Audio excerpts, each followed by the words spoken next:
Sneha steel and furniture centre Salgare. आमच्याकडे steel भांडी, संसार उपयोगी साहित्य, sofa set, furniture, cooler, dining table, आटा चक्की व इतर साहित्यांचे एकमेव ठिकाण एक, व्हरायटी अनेक। आता शुभ मुहूर्ताची सुरुवात सलगरेतील स्नेहा स्टील मधील खरेदीनेच। वाजवी दर, सजवा फर्निचरने तुमचे घर। सर्व साहित्यावर बजाज फायनान्सची खास सोय उपलब्ध। स्टील भांड्यांना 5 वर्षे गॅरंटी, तर फर्निचर साहित्यास किडवाळीपासून लाईफ टाइम वॉरंटी।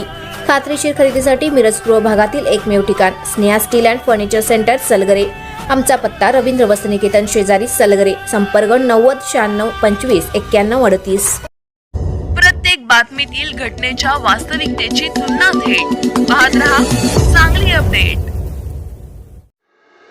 महिला कर्मचाऱ्याशी असभ्य वर्तन करणाऱ्या एसटीच्या विभागीय कार्यालयातील सांख्यिकी शाखेकडील वरिष्ठ लिपिक विनायक कदम याच्यावर एसटी प्रशासनाने निलंबनाची कारवाई केली आहे। निलंबित काळात त्याला मिरज आगारात हजेरी लावण्याचे आदेश देण्यात आले आहेत। कदम यांनी एसटीतील महिला कर्मचाऱ्याशी असभ्य वर्तन केले होते।